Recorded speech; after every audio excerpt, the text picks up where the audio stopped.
Ada sebuah buku lama yang menarik untuk kita kupas ulang. Buku tersebut berjudul How to Swim with the Shark Without Being Eaten Alive, yang kalau diterjemahkan secara bebas adalah bagaimana bisa berenang dengan hiu tanpa dimakan hidup-hidup. Arti sebenarnya dalam buku tersebut adalah perusahaan raksasa atau kapitalis atau individu kapitalis yang punya nickname sebagai shark. Shark itu adalah binatang yang haus darah, kejam, tega, melakukan hostile takeover, pengambilan alihan paksa tanpa belas kasihan pada pemilik lama. Kita semua tahu di negara demokrasi yang mengambil sistem liberal seperti Amerika, berkali-kali kita menyebutkan bahwa Amerika adalah negara swasta, sehingga kendali ekonomi semuanya dipegang swasta. Karena mengadopsi pasar bebas, maka siapa yang kuat dia yang menang. Hukum rimba yang dipakai. Di sini saya tidak setuju. Negara harus turun tangan. Bukan free market yang dipromosikan karena hukum rimba, tetapi fair market karena berdasar kesamaan peluang dan win-win solution. Kita lanjut ke pasar kapitalis liberal yang bebas. Karena mereka kuat, mereka bisa makan perusahaan-perusahaan kecil dengan harga nol. Anda bisa dibikin berhutang pada mereka dan tinggal diambil gratis. Itu muasal kata debt trap atau jebakan hutang yang dilakukan pertama oleh pihak swasta. Para shark inilah pelakunya. Kekejaman kapitalis tadi sampai sekarang masih ada, malahan tambah buas. Dan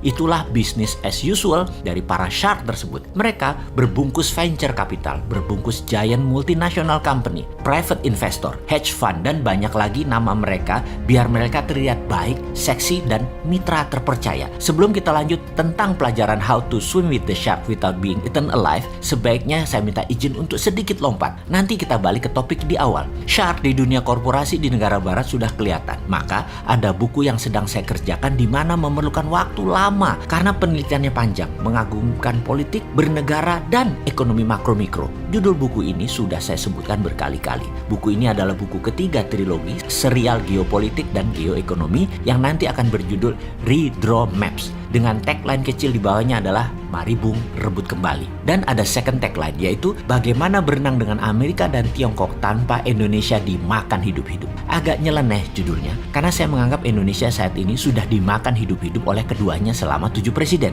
Maaf sekali ya, maaf. Ini sebuah tulisan berdasarkan studi panjang, 3 tahun hingga saat ini. Oke, kita tidak membahas bukunya, namun informasi kali ini kita akan memberikan pemahaman dasar bernegara ala Forza Panarata, yaitu nawacitanya Mardigo Nation. Kita nomor 1 itu anti negara berbisnis. Jadi kita anti BUMN. Jelas dan kita tegaskan sekali lagi. Kita sangat mendukung swasta terutama bottom of pyramid, UKM, buruh, dan petani. Kita juga tegaskan kita mendukung fair trade, pasar yang adil, bukan pasar bebas yang pakai hukum rimba. Di mana shark pasti ada, namun memakan yang kecil dan lemah tidak semudah itu karena dilindungi peraturan atau kebijakan negara. Shark Indonesia akan kita bantu memakan perusahaan di luar Indonesia dan milik asing. Dan itulah yang namanya hacking growth bernegara ala Nawacita Forza Panarata. Kita akan jadikan Indonesia negara swasta. Negara hanya regulator. Negara bukan lagi operator aktif kecuali 3 hal dalam masalah fiskal, moneter, keamanan, dan pertahanan. Dijelaskan lagi, Departemen Pertahanan akan diubah menjadi Departemen Perang atau Warfare, DOW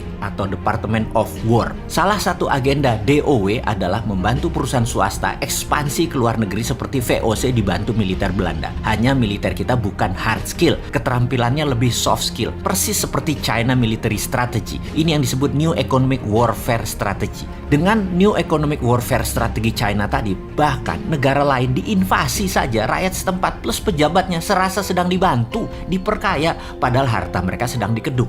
Itulah military soft power yang saat ini diperlakukan oleh China. Dan banyak yang tidak mengerti hal beginian. Tapi nggak apa-apa lah, udah kejadian. Kita kembali ke sejarah VOC yang kalau kekayaannya dijumlah sama dengan kekayaan Amazon, ditambah Facebook, ditambah Google, ditambah Microsoft. Dan itu adalah kekayaan VOC. Tanpa military support, hard power yang kejam, VOC nggak bisa seperti itu. Misalnya seperti sejarah di Pulau Banda, penghasil nutmeg atau pala, yang saat itu memiliki 15.000 penduduk. Demi menguasai wilayah tersebut, pedagang Belanda ingin menguasainya, maka militernya di bawah J.P. Kun atau Jan Pieter Soen Kun bisa bantai 14.000 penduduk Pulau Banda, hingga saat itu tinggal 1.000 orang saja. Sekarang itu adalah cerita duka. Amerika selama 70 tahun masih pakai cara Belanda melindungi oil company-nya, internet bisnisnya, satelitnya, dan dolarnya. Namun sejak 2013 Amerika mendapat tantangan baru dengan strategi soft power dari Tiongkok yang banyak disukai pemimpin negara oportunis yang ingin cetak quick money. Miring ke Tiongkok itu ada dua ciri saat ini, yaitu negara-negara yang ambil obor, One Belt, One Road. Negara tersebut memang ambil Tiongkok sebagai bohir dan sponsor kekuasaan, atau negara tersebut lemah foreign policy-nya sehingga keduanya adalah termakan soft power military strategi menggunakan economic approach. Sahabat, mulai kebayangkan gambaran ke depan apa yang harus kita benahi dari cara kita bernegara. Kita harus menyempurnakan, kita harus pinteri pengusaha, politikus, dan penguasa saat ini. Setuju kan?